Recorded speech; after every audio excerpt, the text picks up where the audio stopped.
Welcome to Equilibrium Echoes, the podcast where we delve into the transformative power of your inner world on your relationships. I'm your host, Alyssa Decker. Join me as we unlock the secrets of emotional equilibrium and dig deep into the tools and insights needed to foster healthier, more fulfilling relationships in ways that feel safe and authentic. Welcome back to Equilibrium Echoes. I'm your host, Alyssa Decker. Welcome to season 2 of the podcast. Season 1 has been a great adventure, has lit some fires under people and created a little more excitement than I was even anticipating. And so it has been fun to be on this journey with you. And so here we are, episode 1 of season 2. And I'm here with special guest today, Adam DeVaney from Life's Work Coaching. His website is lifesworkclinic.com. Adam, we are going to discuss some really fascinating topics today, including how our subconscious works and all the many layers of things that are going on that we may or may not even be aware of, and how this really affects our lives and our relationships. So tell us a little bit about yourself and how you got into the work that you do today. Thank you, Lisa. So I am a licensed clinical social worker, and I've been a psychotherapist for about 12 years now. Much of my work started out working with clients in addiction, opioid addiction specifically, and then branched out to a whole bunch of different, approaches and types of clients. And then a few years ago, I discovered the power of the subconscious over our lives, over our decisions, over our behaviors, over the ceilings that we place in our lives that we just can't seem to get past, the blocks. And when that happened, it revolutionized not only my counseling practice, but my life, the lives of my loved ones in my life who also embraced this process of cleaning up that subconscious area of our lives, our being. But it propelled me into the realm of coaching because now I wanted to be able to bring this to other therapists, counselors, social workers, psychiatrists, and other health licensed professionals, because they can then take this and amplify its effectiveness out there into the world. So that is a little bit of background on how that happened and where we're going. Excellent. Well, I think the subconscious is such a fascinating topic because we all know it's there. We all know that there are things happening in our brains sort of in the background that we're not even aware of. But yet the tricky part is we're not aware of them. Hence the term subconscious. So how do we, give us a broad overview. How does our subconscious work? How do we become aware of what our subconscious is doing? So the subconscious it's fascinating when you compare it to the conscious mind. So the conscious mind, our likes, our dislikes, our opinions, that stuff is literally at best 1 to 5% of our mental energy at any given time. Now that's shocking because that's what we're told. That's us. That's me. That's you, right? We're this collection of our ideas and our opinions and our likes and our dislikes. But in actuality, that's a very small amount of mental energy. It's like what I decided to wear this shirt today. Okay, I use my conscious mind to decide on this shirt today. Okay, They're important. It's important. It plays an important role. But in reality, 95 to 99% of our mental energy at any given time is contained within our subconscious. Now, our subconscious is not like some sort of external hard drive. If it helps to think about it and conceptualize it as our body, okay? It is like 95 to 99% of the energy that makes up our body. So it plays a lot of really crucial roles in our lives, and we ignore it or stuff things down into it at our peril. So when we're talking about the subconscious, it's important to understand that the subconscious has 2 aspects that make it unique. One is that it never sleeps. That's why it plays a role in our dreams. It never sleeps. And 2, it also never forgets. It's kind of like our own personal Akashic record. It just never forgets. Okay. So, and also it really doesn't have an opinion of its own. It is a lot like this laptop that I'm meeting with you on today. It just takes prompts. It just takes instructions. So if we tell it in a fit of what we call negative emotional experience, trauma, loss, when we tell it that we can't deal with this emotion and we stuff it down, it goes into the subconscious. It doesn't have anywhere else to go.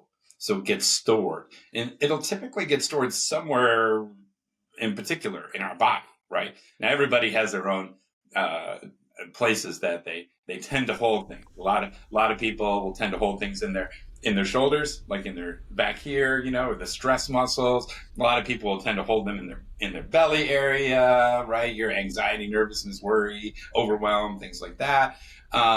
Anger in the liver, grief in the lungs. I mean, there are common areas that people will also have their favorite areas that they prefer to stuff things down into.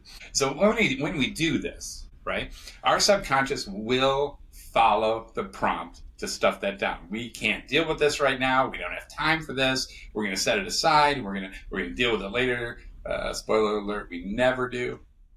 Right? True story.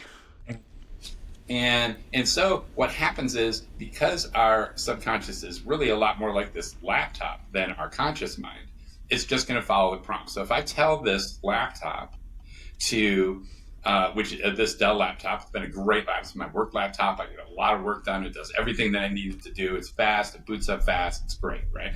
But if I tell this to download 1 million files and 5,000 apps, eventually what's going to happen is it's going to have so many programs running in the background constantly that it can't do what it needs to do. It'll take forever to boot up. If I do manage to get a browser open, it's just going to take forever to load. And it's really going to slow the whole thing down and really negatively influence its performance. This is exactly how it happens when we start stuffing emotions down into our subconscious. Okay. It gums up the works, so to speak. Now, if I tell this, and remember, this is the beauty of the subconscious, it has no opinion of its own, it just follows instruction. So if I tell my laptop to identify the files and the programs that are running in the background, if I tell my subconscious to do this, it'll do that for me. It'll just follow the instructions. If I tell this computer to let me know which programs are going up the works or running in the background, that sort of thing. And then I tell this laptop to go ahead and delete those. Delete the 1 million files, delete the 5,000 programs. It will do that. And then when it does that, then it'll run like it does today, like it was designed to, like its blueprint was originally designed to do. So that's like that's both the strength of the subconscious. It's also the weakness of the subconscious, because we're having a negative experience and we just kind of stuff it down, just kind of muscle through it, right? And we don't deal with it and we don't release it like energy is supposed to move. Well, then it'll just sit there and cause mischief. Interesting. That's really fascinating, because so my background is I came from a 19-year really traumatic, challenging relationship for me. And so I spent 19 years absolutely 100% shoving things down because I didn't have a safe place to work through them. I wasn't really even taking the time to consciously understand what was happening. Like, I was just getting through it every day for years and years. And so now, on the flip side of that, like, a lot of it has come up. I've dealt with a lot of things through therapy and all of that. But every now and then, like, something will still pop up, and my immediate reaction is, where is this coming from? Like, what? So I'm interested to learn here a little bit more about this. Like, the subconscious is something we're not necessarily aware of. And yet you're talking about, like, giving it commands or telling it what to do. And telling it to release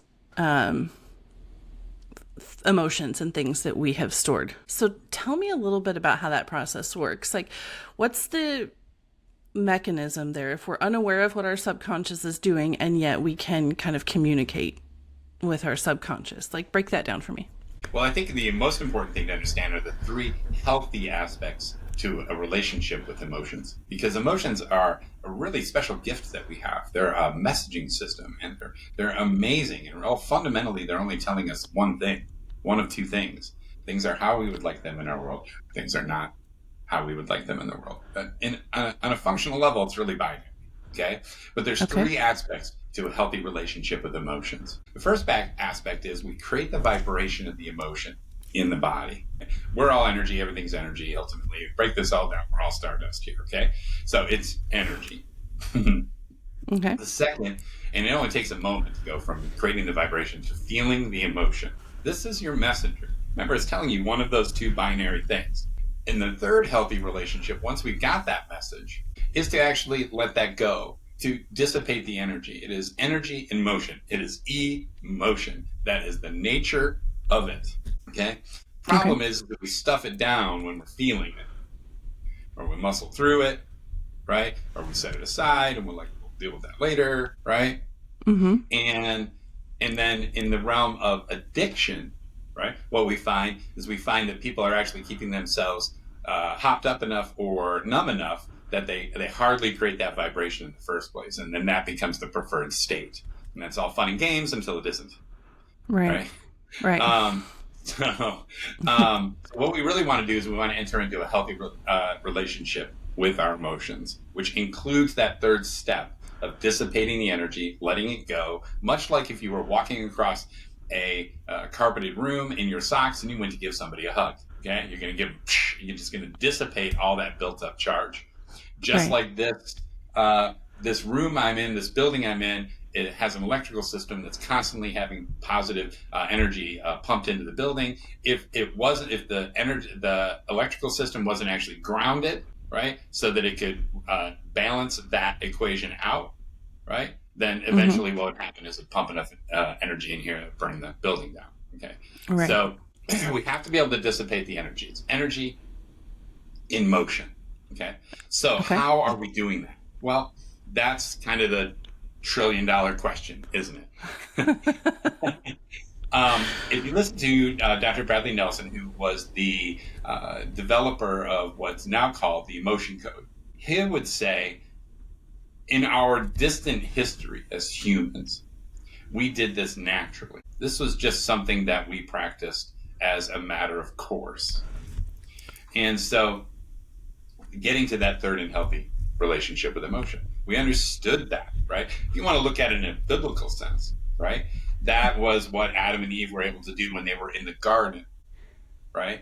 They didn't fear their emotions. They didn't have things like shame that actually got stuck in their bodies. It wasn't until they got that duality, they ate of the tree of the fruit of the knowledge of good and evil, right? I love that metaphor. I just absolutely love it, because when we talk about the fall of humanity, we fell off a huge pedestal at that point, and God came down and was like, "Hey guys, what are you wearing clothes for?"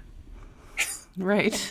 And they were like, and so that began the process. It's a great story. I love that story for that, because it began the process of life becoming much more difficult, because we're making it much more difficult. We have these mechanisms to do this and make it great and seamless and healthy, but we don't typically do it. Okay. Mm-hmm. So what is the method for? That is a great question. You got a second? Yes, absolutely. This is fascinating. So the method is that since the subconscious never sleeps and never forgets, it's always available and it's always got the information that you need. Right? The trick is that we're so divorced from our subconscious. We're so separated from the subconscious as humans. So stuck in our conscious mind, that little tiny, 1 to 5% of what's going on, our identity, our ego. We're so stuck in that there's a disconnect with our subconscious, and that can be very loud, right? Right. So we have to understand first the mechanism of how the subconscious communicates with us, gives us feedback, and says, "Hey, get to that third and important part of the relationship with emotion." Okay? So what'll happen is we'll have typically a negative emotion. Like I said, we'll set it aside and we'll deal with it later, and we don't, or we just kind of stuff it down, or we go into basically resistance to that emotion. And we know what we resist persists. And when we ended up kind of just stuffing it down while we're feeling it, didn't kind of muscle through it, it goes into our subconscious, which we might as well think of as our body. When that happens, there's a certain number of triggers that are associated with that emotion. Okay. There could just be one trigger. There could be dozens of different triggers, especially if it's something that was stuffed down multiple times over a period of time. It can be dozens. And these things can be the silliest things. You can't even believe it, right? A sight, a smell, a song, the bloody color of paint on a car. And Yes. it's so silly, right? Mm-hmm. And what happens is they trigger that trapped emotion. So we have this little ball of energy, right? And all of a sudden something comes along in our world and triggers that. And now the subconscious is like, oh yeah, I'm this thing, right? This is a great opportunity to release this. Remember, you were going to release this, but you didn't do it, right? And so that energy, right, will actually do a very particular thing. Will actually travel up the governing meridian in the human body. I like to call this on the east side of the United States, we call this the I-75 superhighway of energy. Okay, it goes, it comes up the back of our head and it goes to our thinker, which many of your guests, and maybe you as well, I know is true for me. I like to think of this as my overthinker. Okay. I've been there for sure. So in this case, what happens is trapped emotions lead to thoughts. This sort of throws the whole thing on its head when people say, oh, well, if you can just control your thoughts, control your emotions. I'm not saying that's not true. I'm just saying in the case of repressed emotions, which is a lot of our experience eventually as humans, that's not true. It's actually triggered emotions leading to thoughts. Thoughts will lead to behaviors. If we repeat those thoughts and behaviors enough, it can lead to a belief. That belief is never true. I'm not good enough. I'll never be successful, right? I'll never have the body I want. Whatever, right? Whatever it is. Okay, they're false beliefs. And so what we can do is we can just go right from that triggering event to the belief. There we run into serious ceilings that we've created in our lives that we just can't seem to get past. In fact, Dr. Nelson then went on to create the body code, which helps with healing, which also includes the emotion code. And because these negative energies can distort our physical body as well, causing illness. Right. And eventually he developed, in the third level, he developed the belief code, because ultimately we're walking around with a lot of those. Right. So if any of your listeners have ever experienced panic attacks, what I just described is how they seem to come out of nowhere. People will be like, I hear this all the time. I'll just be having a great day. Everything will be going great. And all of a sudden I'm having a panic attack and I can't understand why. You just stepped on a trigger, a landmine, an emotional landmine stuck in your subconscious, and it just popped off. And it's doing its thing. Okay. Yeah. So it's like the best explanation for panic attacks I've ever heard. And that was something that vexes us as counselors, how we help people with panic attacks. We found kind of cracked the code with this. Yeah. Okay. So if that is the case, if trapped and repressed emotions get triggered, they come up, they lead to thoughts, behaviors, eventually beliefs. If that's the case, then we're going to want to decommission them. Right? We're going to want to go in there and say, okay, your work is done. We're done with this. It's time to get to that third and healthy step in the relationship with emotion and release it. Okay. So what we do in the practice of the emotion code is we actually we create a strong intention. It's all intention, because you're going to use your conscious mind to instruct your subconscious mind. Okay. In that sense, now there's a lot more power in that 1 to 5%. So when you create an intent, so one of the things that you focus on in your podcast is relationships, and how the inner work can then positively affect our relationships. Right. And the best place that we can go are our primary relationships to do this type of work. Right? Because why? Yeah. Why is family so good at pushing our buttons? Because they installed them.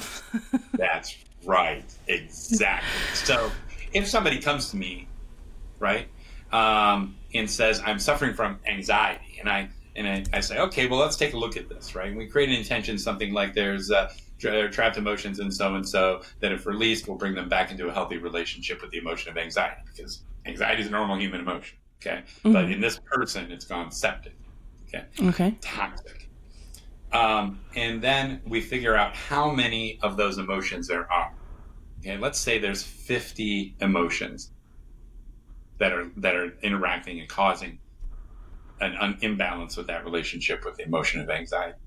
And then we go back and we just set that work aside and we go back and we do mom and dad and the 3 relationships that failed and that toxic boss. Okay? And we identify and release all the emotions associated with them, those relationships. And then we go back after doing that. We look at, well, there's only like 5 or 6 emotions left that cause anxiety outside of those relationships. they're so primary, they're so important, they're so influential. Right. Yeah. So that's my running hypothesis. I haven't done that experiment yet because I just know that when I work with my clients, they get a lot more done when they're focusing on the relationships. Yeah. Because for most of us, our most painful experiences have come from those closest relationships, or the loss of those relationships, or whatever that looks like. And I assume, you can tell me if I'm wrong here, I would assume that is because those are the things that we're the most emotionally connected to. Those are the relationships that, like, our deepest emotions and our deepest feelings are connected to those relationships. Yeah, absolutely. I mean, I remember the day that I figured out that the relationship was really the place to focus for getting the most out of this work was the day that I got triggered going into the next town over to do some shopping. I was with my family, and we have to drive by the house of this. It was a hyper toxic employer. It was my first employer as a social worker, right? And she was really toxic. I'm not even going to bore your guests with it. Take it to the next level and then double that. Okay, she was very toxic. So I was very triggered. Every time I would drive by her house, that was one of the triggers, right? And I would get angry and I'd just like, oh, and it really felt terrible. So one day I was just done with that, right? And I came home and I was like, I wonder if you can use the emotion code to heal relationships. Well, set about an intention. The intention was there are trapped emotions in myself from my experiences with so-and-so that need to be released. Sure enough, there were 17 of those. Okay. All, like, every time one was identified, I was like, that was totally my experience with her. Right. And of course, some of them were hers. Because when we're around people as empathic beings, we can pick up on the vibration of other people's emotions, pick up on that vibration and create a sympathetic vibration in ourselves. And we can actually begin feeling that emotion, at which point we can stuff that down. Then when it comes back up, it's like it's ours all along. That's the double-edged sword of human. Yeah, because you could do the same with positive emotions, right? So positive emotions don't typically get trapped in the body. We're pretty good at naturally just dissipating that energy. That's why we're not laughing for the last time we were laughing. They only get stuck when they become a shock, when they're so overwhelming that they're like a shock to the system. Gotcha. Okay. So I sit down and I identify these emotions, 17 different emotions. I identify and release each one. And at the end of about 35 minutes, it took me about 35 minutes to do that. It was as if someone had turned the volume. It's the best way I could describe that, right? Like she went from being like a freight train next to my head that day, really throwing me off balance, to cars off in the distance when you're in the woods, which is where that's a healthy place. It's not gone. Nothing is like, now that's just a set of experiences I had in someone that I had those experiences with. Right. I can start looking for the lessons. And it puts it in a whole new vibrational. Yeah. So now you're probably wondering how we actually do that. Yes, of course. Tell me. Well, I'm actually thinking of one particular situation in my life where I had something really traumatic happen. I left the situation. I went to the grocery store and I'm standing in the cereal aisle, and it was like I was looking at this particular box, this Fruit Loops. I was looking at Fruit Loops when in my brain finally like calmed down enough, and I had this conscious thought, this is what just happened to me, right? And it was the first time that I had like ever identified this is what just happened, other than just that running and stuffing, like I'm going to ignore this thing. So that trigger took me a while, because every time I'd be in the cereal aisle and I'd see Fruit Loops, it would trigger. But every time that happened, I was in the middle of the grocery store and not in a place where I could deal with it. So I thought one of the things that really caught my attention when you were talking is how you went home and then processed that. Like, that was not something that at that point anyway, I knew how to do or even thought about doing. It was like, just go to the store and don't look at the Fruit Loops, you know? So yes, to answer your question, I'm very curious to get into a little bit more about how we do this. Yeah. So, the subconscious, remember, just follows prompts. Okay. Mm-hmm. So in intention, intention is going to be our biggest prompt. That's using that conscious mind to communicate directly with the subconscious. So the subconscious will then in turn communicate directly with us.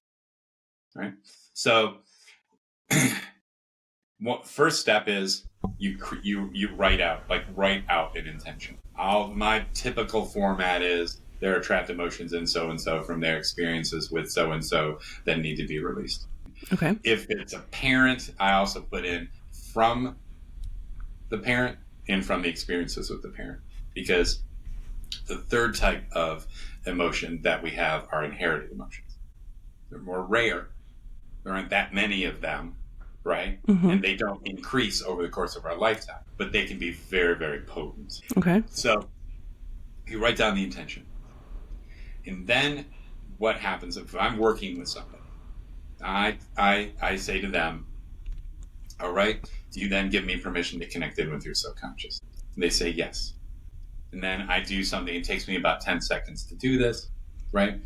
It has to do with, basically it's a conversation between God and I, for lack of a better way of putting it, right? But I'm thanking God for the opportunity to work with this person. I'm thanking God for this working for their highest good. I'm offering myself as a complete vessel for this work. And then the fourth thing I do is I tell my being to connect in with their subconscious. And I can actually physically feel that process happening.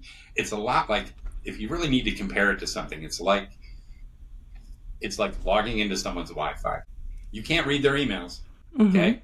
But you're definitely logged into the same Wi-Fi, all right? Okay. So once that happens, I do muscle testing. So this is if there's intention is your fuel. If there's an engine that runs it, it's a process called muscle testing. It's applied kinesiology. If any of your listeners has not ever heard of that, you can look that up online. It's an amazing process. I've been doing it for about 20 years now. When I got introduced to this book right here by my brother, Power versus Force, by Dr. David R. Hawkins, The Hidden Determinants of Human Behavior.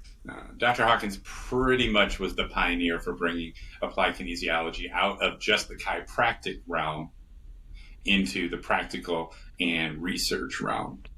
Okay. So, and we'll put a link to that down in the description, because everybody needs to experience that book. It's amazing. Have you ever been to a chiropractor where they would take like a supplement and put it here and then like push down on your arm? No, I don't think so. A lot of your listeners probably have, right? That's just, and for many years, chiropractors were kind of the ones that were doing that. And if your body wants that, if your body's like, oh yeah, I'm deficient, this is fantastic, what the heck is this? This is awesome, right? Your arm will stay strong no matter how much pressure that person applies to it. If that is not needed, if it's not going to enhance your life, your arm will just go weak. Okay, it's our own inner guidance system that's connected to the energy of the universe. Okay, so your nervous system will respond in a binary way. This is either going to enhance this life, or this is not, right? So if you muscle test, there's 50 different muscles groups that you can test. I use my arm. I use these muscles here, and I push down with my left hand. Okay, So if I were to muscle test something like a nice organic apple, okay, nice and strong, right? My body's like, oh yeah, love that, right? If I were to muscle test something like Diet Coke, yeah, sorry, folks. That is not a life-enhancing beverage, okay? So, sorry to break that to you. I think we all knew that on some level. Some level we all intuitively knew. So we've all been muscle testing our whole life, and we just don't know it, okay? When we are talking to someone who is relaying information that's super enhancing to our life, okay, we will kind of instinctively kind of lean in. And if they're talking a bunch of smack, we will instinctively lean back away from that. That's what we call the sway test. You can actually do that with muscle testing. You can actually go to a grocery store and take a food and hold it to your chest and just kind of stand there, and you will either go towards that or you will be repelled by that. I pretty much guarantee everything in the inner aisles you're going to be repelled by. Close to it. Anyway, so this is just a basic thing. I've been doing this for 20 years since my brother introduced me to that concept through Dr. Hawkins' work. Now, Dr. Hawkins was one of the most successful psychiatrists in America in the 1980s. So he's also got some street cred there. Okay, so muscle testing is it's really the kind of the engine that drives this. This is the tool that we use to get from one place to the next, right, in the transformational process. So once I have done the intention of connecting in with the other person's subconscious, right? Then I will actually test that. Like if it's Sarah, I might say, my name is Sarah, and then I'll test strong. Okay, that's how I know we're tuned into the same Wi-Fi signal. Okay, so now at this point, their subconscious is going to do all the work. Their subconscious is going to dish up all the information that we need. Remember, it never sleeps and it never forgets. Okay, so it has all the information. Now I just need I use the technique. I use the approach, right? The process is all I run. Okay, and so what this is really great for like therapists is it gets us out of the way. Instead of in therapy, that person trying to translate all of their traumas through their ability to communicate and then communicate that to me. And then it goes through all of my stuff and then it goes in and then I have to process back out. Right. In a way that they then understand and can help them, which just is exhausting. Yes, it is. Okay. That what we're doing here is I'm working I'm giving prompts to their subconscious that I'm connected into, and then in that way their subconscious is dishing up all the information. Okay, so we'll figure out how many emotions there are, right? So that's a simple process of using muscle testing. There's more than 10, more than 20, less than, just it's really quick and easy to figure out how many emotions we're talking about here, and the subconscious will do that. Once we're there, then we use a tool. Dr. Bradley Nelson developed a tool. It's a really great tool. It has 60 of the most common trapped emotions. All the way from the bottom at shame, right? All the way to the top, first one, the abandonment, right? Anxiety, nervousness, worry, helplessness, hopelessness, guilt, right? Fear, anger, resentment, bitterness, right? Humiliation. You get the idea of the range of human experience. Right. So, and they're in 2 rows and, 2 columns and 6 rows. Okay. So we just use muscle testing. So we'll figure out what type of emotion. Is it a inherited emotion? No. Is it a, absorbed emotion? No. Is it's their emotion? It's their emotional experience. So now we know that's going to be the vast majority of everything. Right. Okay. So then we just say, is this in column A? No, it's in column B. Is it in the odd rows? No, it's in the even rows. Is it row 2? Okay, so now we know it's row 2, B. Now we're down to 5. And then we just test each one until we come up with it, and we realize that it was hopelessness. Okay. It's very quick, efficient. Their subconscious is leading it. The practitioner is just simply working the process. So now we know that hopelessness was one of the issues that they were dealing with in that relationship. Maybe you can relate to that one, right? Maybe many of your listeners can relate to that one. Oh, I'm sure. Yes. Uh-huh. So the problem with hopelessness, right, in this case, is that that was probably experienced over the course of time. That wasn't just one experience, likely. Okay. And so they've stuffed that down, stuffed that down, stuffed that down. It's come up. The subconscious is like, hey, this is a great opportunity to deal with this. Right. And then they're like, no, absolutely no way. Right. And then it's come up again and it's been a little louder. It's like, hey, it's a great opportunity to release this.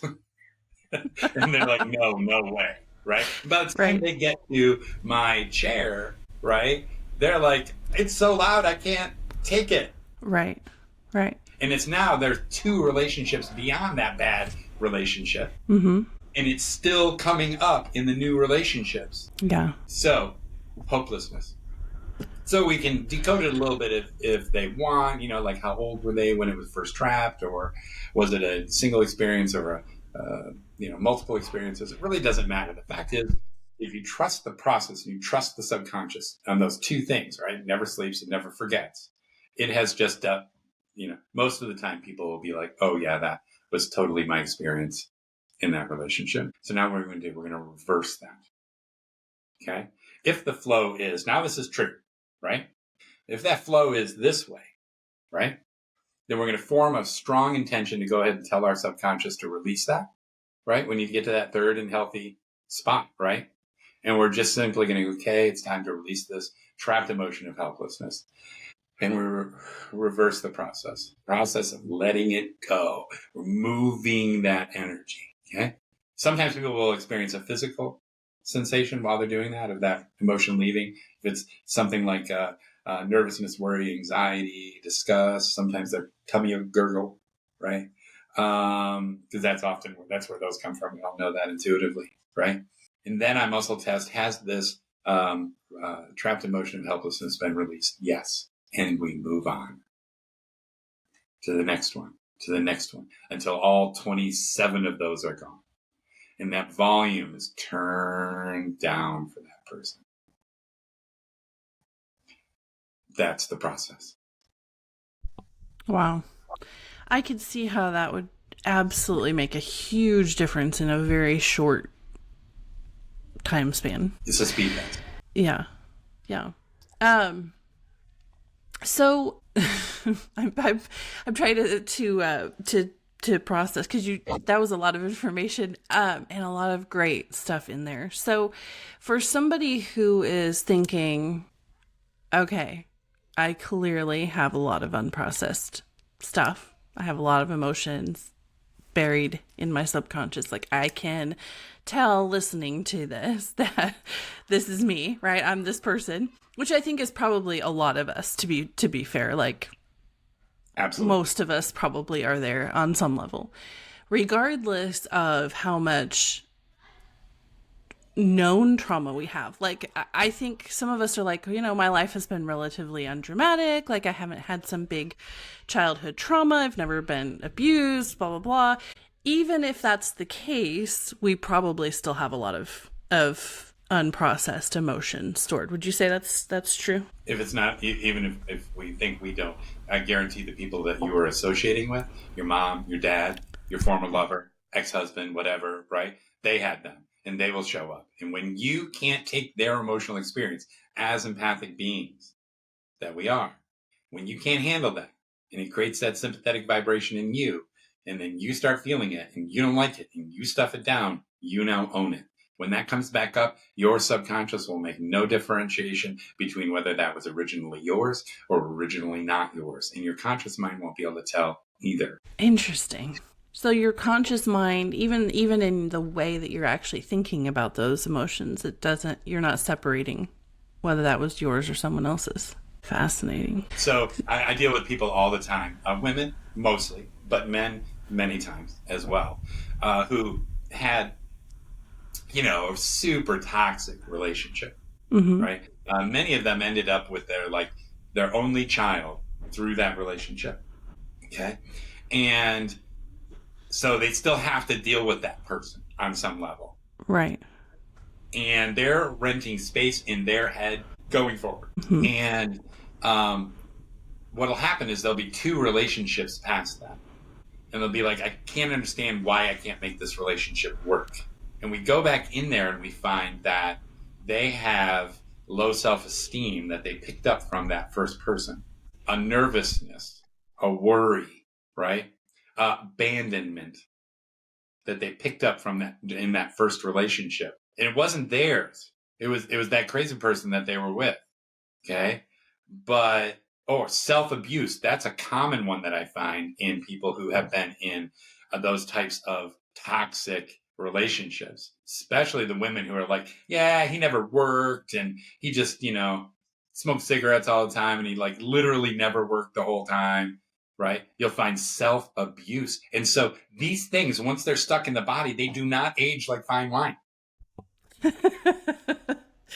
That is true. They definitely do not. I think we can all relate to that. So I find that a lot of these, especially where relationships are concerned, mom, dad, right? Goes back to that statement, why is family so good at pushing our buttons? So they installed them. Well, sometimes it's just mom's anxiety disorder, right? And you're around this mom who's like always anxious. So what happens to when we go through the process of releasing all of these emotions? Does that then begin to slowly remove the triggers? Do we find the triggers tend to disappear very quickly? Like,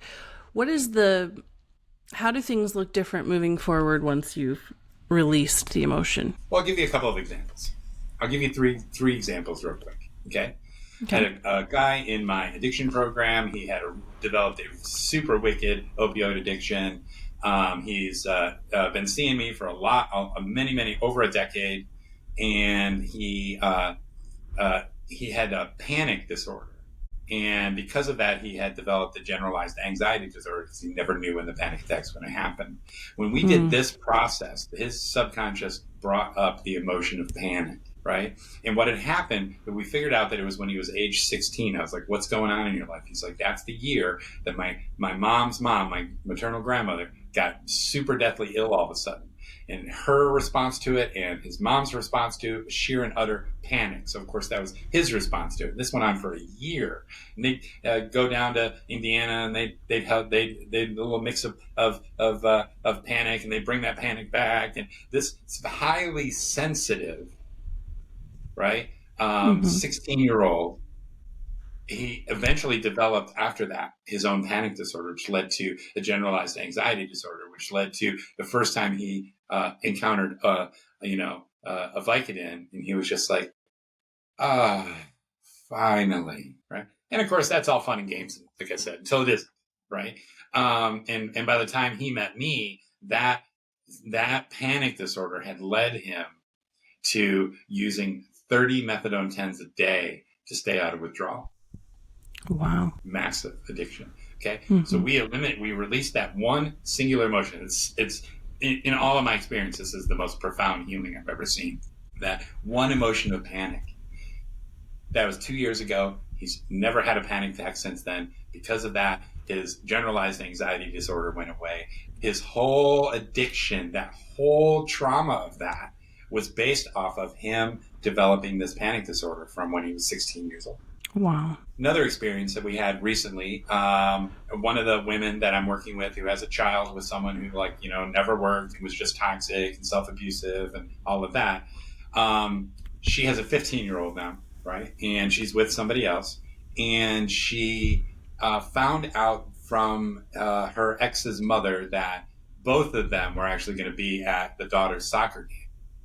Now, ordinarily, because she has been doing a lot of work around her mom or dad, around that relationship, right? She's been identifying and releasing those emotions. She said ordinarily for the 2 weeks prior to that experience, right, she would have just been an absolute nervous wreck, right? Panic attacks every day, just would have really thrown her off balance. The following week, she comes in, she says, so we went to that soccer game, and he was there, and he was about 30 feet away, and he never acknowledged me. He never acknowledged his daughter. She's like, and you know what? She's like, I was okay with that. Yeah. Big switch. Right. Yes. That sounds like a very personally relatable scenario for me. Yeah.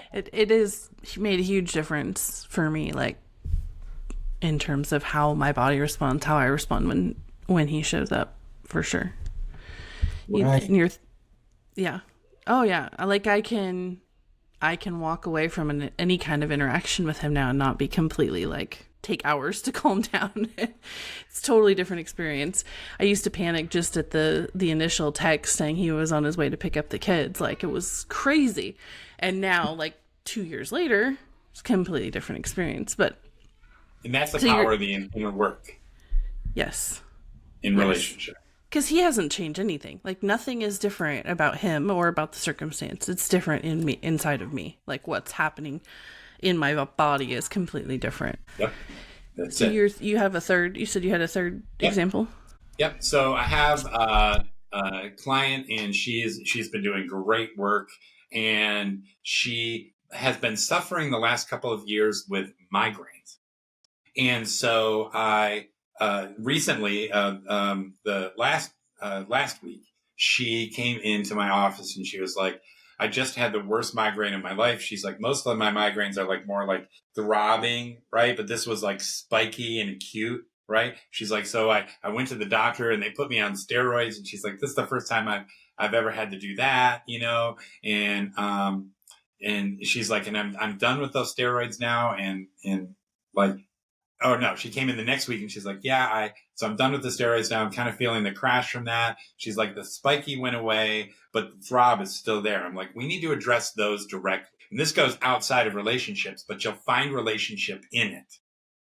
Okay. So we said there are trapped emotions that are contributing or causing so-and-so's migraines that need to be released. So see how I said causing or contributing to. So we're casting a wide net here for the subconscious.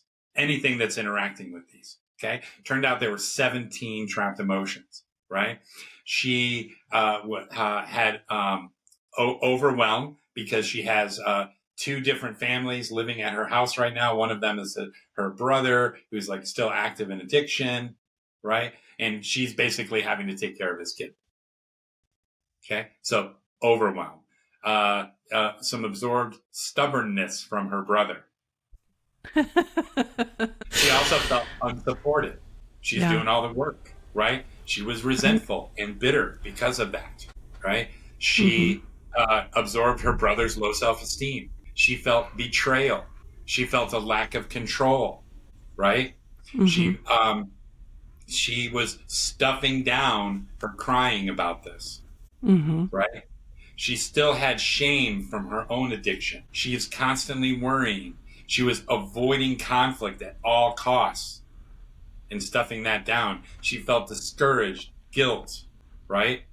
She had from her mother an absorbed, I love the name of this one, wishy-washy. She was having a hard time making a decision one way or another, and it was kind of driving her crazy, right? That was her mom's. And the final one was a longing for things to be different. All these things, right, associated with causing these stress migraines, right? So I called her up yesterday. It was the day after. And I said, how are you doing? She's like, yesterday was a little bit rough. She said, but because I still had the migraine. She's like, but I woke up this morning and I didn't have a migraine. Wow is right. Yeah. Right? So I encourage her to continue drinking water, because that's one of the things that I haven't mentioned in this work yet. Okay. In order to move that much energy in the human body, it uses electrolytes. So interesting. You have to when you do a session like that, you have to double the amount of water that you usually drink. You don't want to let yourself get dehydrated. That's interesting. I've never heard that before. I have heard that before after like a massage, when they're working out tension in your muscles or knots. They'll tell you, we're releasing toxins here, so drink more water. That's interesting, that parallel with the nervous system as well. It uses electrolytes to release. Wow. It was so much good information here, and I think probably everyone listening has found something to identify with here in this conversation, because this is a human experience kind of thing that we're talking about, not a specific situation that some of us might find ourselves in, but we all live with people who have trauma. We all interact with people who have trauma. We all have our own trauma. So this is like, I think something that probably everyone listening has heard something and said, oh, that sounds familiar, or, oh, I can identify with that. So tell me, for the people who are listening, who are, thinking, oh, this is probably something I need to do, or this is something that I need to at least look into more. Tell us how people can get in touch with you and learn more about what you do, and who are the people that you ideally like to work with or want to work with. Well, the people I ideally like to work with are health licensed professionals, right? So social workers, counselors, psychiatrists, doctors, nurses, that type of person, because I believe that once they see this healing, they will amplify that and bring that to their clients and their patients, right? I just told you a story about getting rid of someone's migraines, right? Right. And not to interrupt you here, but is it true that therapists, people who work closely with other people's trauma, have to be very careful not to store all of that themselves? That's a thing. Yeah. Yep. I remember when I was in grad school, we had a teacher who said in the first day of class, if I suddenly have to leave class, just let me go, because I have irritable bowel syndrome, because I didn't know how to separate my stuff from my client's stuff for the first decade of my career. Yeah, because I was thinking as you were talking, I'm sorry, I'm totally derailing your little pitch here at the end, but I was thinking as you were talking about how, you were talking about storing what the emotions of what people around us are experiencing. And I would think in any kind of caring profession, that could be a huge, I don't know if hazard is the right word, but definitely something to be aware of and look out for. Hazard is definitely a correct word. Okay. Right. For sure. Because if you stuff it down, if you basic empathy level, right? You absorb that and you stuff that down. When it comes up, it'll be as though it is yours. Yeah. And that's a toxin, right? Mm-hmm. And many of our people in my profession, right? My contemporaries, the healthy ones actually get to know what, really clearly always define what's the client's stuff and what's our stuff.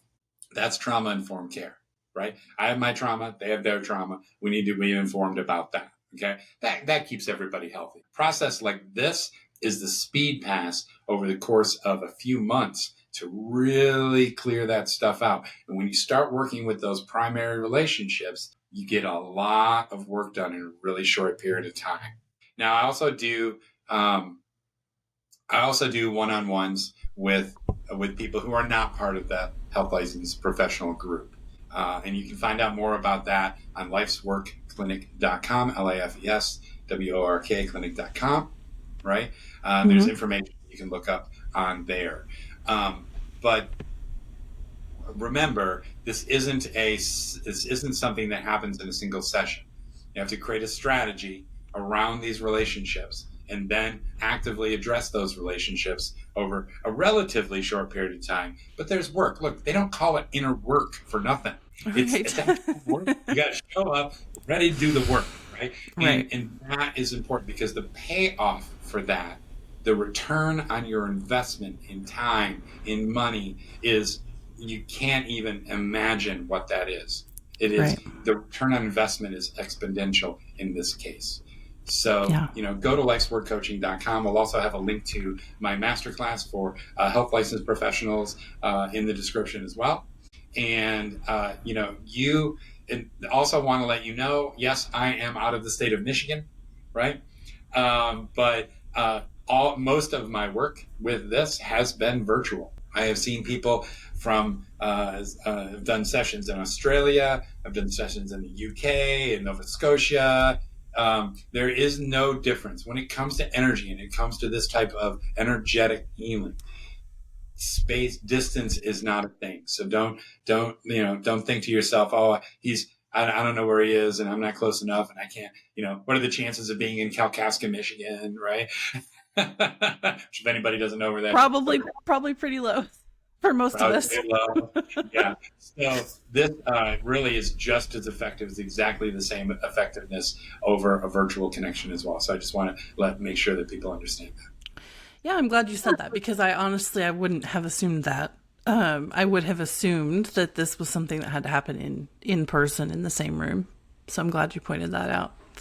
All right. Well, thank you so much for taking the time to have this conversation today and share your wisdom with our listeners. And for those of you listening who have kind of identified yourself in what Adam is saying, especially if you are a care provider, someone who is helping other people heal, I would encourage you to go to Adam's website, look him up, and see what he has to offer and how you might be able to work with him. Thank you, Adam, for your time, and I hope that you will join us again for another episode of Equilibrium Echoes. Thank you, Lisa. Thanks for joining me for another episode of Equilibrium Echoes. If you would like to learn more about the podcast, visit www.coachingwithalyssa.com/podcast. And while you're there, book your free consultation and download the preview of my new book, Marriage is Hard and Other Lies I Believed. I'll see you in the next episode.